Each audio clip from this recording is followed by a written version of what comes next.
Liberate MKE was the African American Roundtable's Invest Divest campaign that we launched in 2019.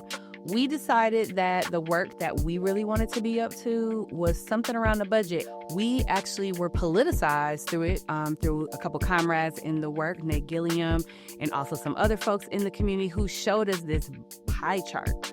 The pie chart had all of these different components to it, but one component stood out. It was like half of the pie chart almost was blue. And I'm like, well, what department gets that in the city?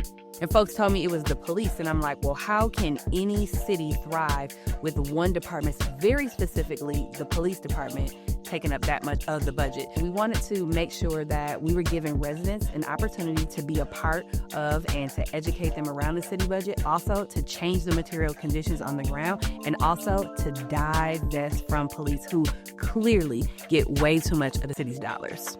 When we launched the campaign in 2019, I remember I just started with the African American Roundtable, and people thought that this campaign was unwinnable, and seeing any divestment from police was not possible. And so we were able in that first year to move close to $1 million away from policing into programs that we advocated for and organized around is something we're super proud of.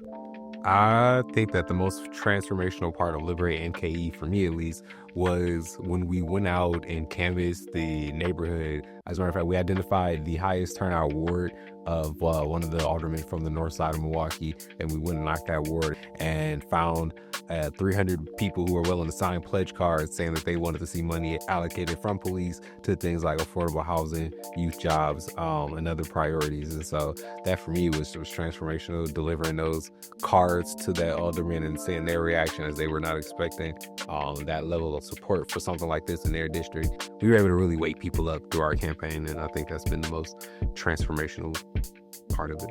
Starting off with, I think, $300,000 in the first year for affordable housing, then going up to $4.3 million or something like that, then going $43.5 million in the year after that. So being able to make tangible investments into affordable housing, things that's going to impact hundreds, if not thousands of people, is huge, as well as other things like youth employment. All of our victories have tangible impacts on people, but like I said before, it's really the awakening of the people to get them to think about public safety in a different way, to get them to think about what that truly looks like and what they really need, and to understand the fiscal realities of the city and where we are able to make investments and not able to make investments based on our priorities. And so being able to wake people up and achieve the victories that we were able to achieve.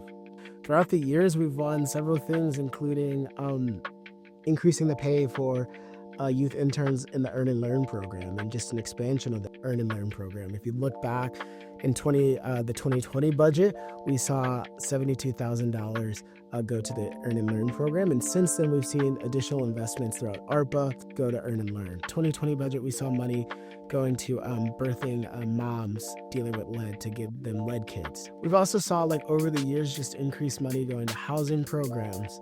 And then just recently in 2025, we saw the city invest $600,000 into participatory budgeting. I came into aware of Liberate MKE in late 2022, early 2023.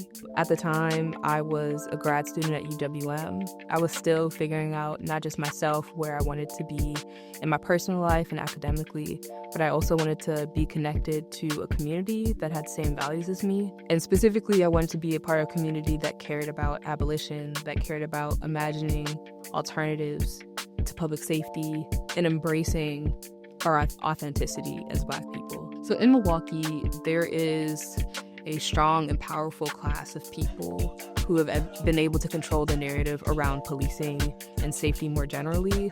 Liberate MKE has done an amazing job in kind of breaking that narrative apart and being able to put real people either in front of the Common Council, on the corner at bus stops, everywhere across the city, talking to their peers, their families, and being able to break this narrative that more money in policing means more safety. We've been able to challenge that in a very strong way at all levels of community and governance, and I feel like that's been one of the most profound things. One reason we're going to be sunsetting Liberate MKE is Act 12, which passed in 2023 at the state level, which just makes it harder to divest money from police. So every dollar we would win divesting money from the police would be $1 less Milwaukee would receive in shared revenue, or money they receive back from the state. And what that means is that elected officials are not willing to cut from police. It's just not possible. And so in 2024, as we're in the middle of the campaign, our fellows have shown up to the budget meetings. They've interrupted the mayor's public budget release, and still we weren't able to get meetings with elected officials. And so that led us to the decision that we need to be sunsetting the campaign. But we've been talking to residents on the doors and community events and in our spaces since 2021. And residents quite often talk about places that they want to belong, opportunities for young people. And we've been hearing folks talk about an opportunity to be a part of developing something around food safety. We know with everything that's going on currently in this world and the administration, people need access to food. And we know that some of those opportunities are becoming more and more scarce because of city and county and state programs being cut along with those resources. And so we want to bring some type of food safety campaign to the Northwest Side. Residents have spoken, and we want to go in the direction and towards that energy. We're not sure of all of the moving pieces, but we know that people want to know how to grow food. People want to know how and where to buy food, what healthy food is, how to prepare it. They want to know the full gambit. But we're super excited because we have a Northwest Side cohort who's helping to develop and hold the campaign. Right now, they're going through some leadership development skill-ups. So it's been a really exciting journey to be on this path with our residents since 2021. And so we're looking forward to more residents getting involved because we can't win campaigns with 10 to 15 people. We need the city to come out to support this work, to continue to build the Milwaukee that we all deserve. Yeah, folks can get involved with AART by several reasons. Obviously, you can donate to the African American Roundtable. Go to our website, you can donate.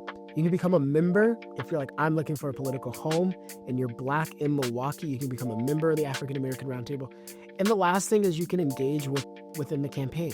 What we know is going to take more than the 11 leaders on the Northwest Side to win this campaign around food access. So there's definitely a space and room for each and every one of you to join the campaign and help us win food access for the Northwest Side.